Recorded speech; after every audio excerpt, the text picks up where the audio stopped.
Bien, en cuanto al funcionamiento de la galga,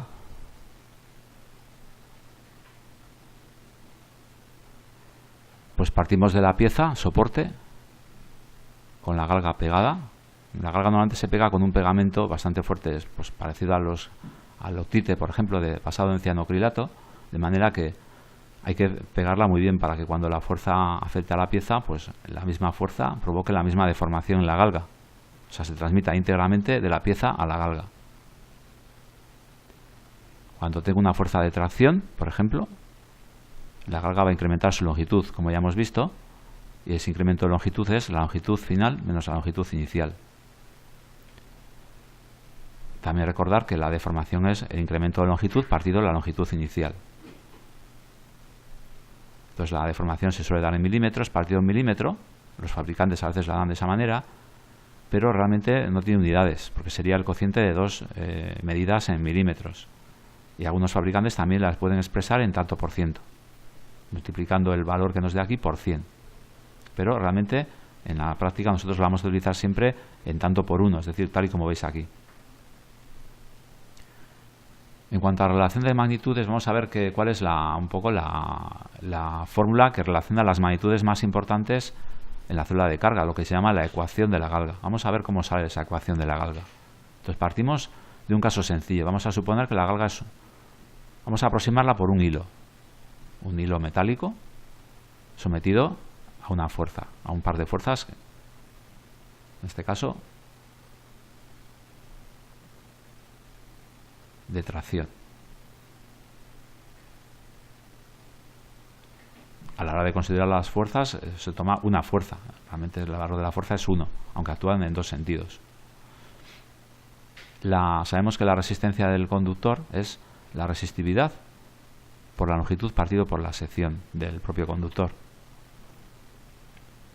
Entonces se puede demostrar que si estiramos el hilo se producen tres consecuencias, tres efectos. Por un lado, aumenta la longitud, evidentemente, se produce un incremento de L, aumenta también la resistividad. Eso nos puede chocar un poco, pero también aumenta la resistividad del material, lo que se llama el efecto piezoresistivo. Y, lógicamente, al estirarse el hilo, la cantidad de materia se tiene que conservar, por lo tanto va a disminuir, va a mantenerse el volumen constante, pero lo que disminuye es la sección del hilo. Entonces se produce una disminución de la sección, un incremento negativo de la sección. Estas tres acciones, tratadas de una manera matemática, nos dan como resultado un valor numérico que nos dan los fabricantes, denominado factor de galga. Se suele representar por la letra K. Y siempre que la temperatura no cambie bastante, no cambie mucho, se puede considerar que es constante para una misma galga, para un mismo tipo de galga. Lo que pasa es que la temperatura, si aumenta mucho, el factor de galga puede verse influenciado por la temperatura. En definitiva, podemos expresar que el factor de galga nos mide la relación que hay entre el incremento de resistencia partido por el incremento de longitud.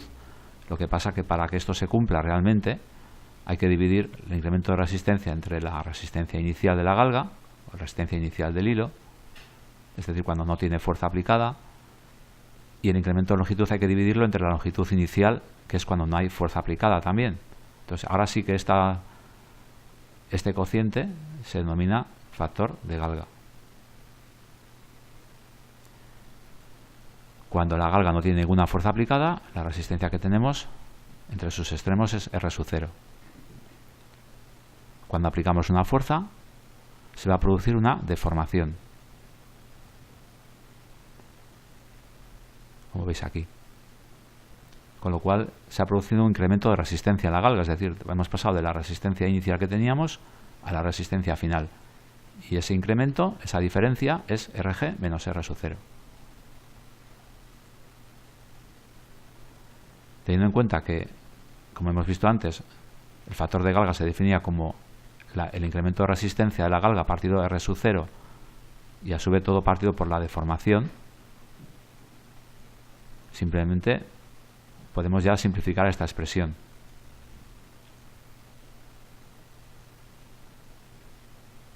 Despejamos de aquí incremento de R, pasando de R sub 0 aquí, y hacemos estas operaciones, con lo cual obtenemos ya la llamada ecuación de la galga, que es la forma más habitual en que veremos la ecuación que nos define el funcionamiento de la galga, es decir, el valor de la resistencia de la galga con una determinada deformación. Cuando se produce una deformación por acción de una fuerza, la resistencia de la galga va a tener un valor determinado. Ese valor siempre va a ser R sub 0, el valor inicial, más algo más, sería más R sub 0, como veis aquí, por el factor de galga y por la deformación. Pero siempre partiendo del valor R sub 0. Por eso vemos que cuando no hay deformación, cuando no hay fuerza aplicada, esto es 0, todo esto es 0, y por lo tanto la resistencia de la galga es la resistencia inicial. Y con eso terminamos este vídeo.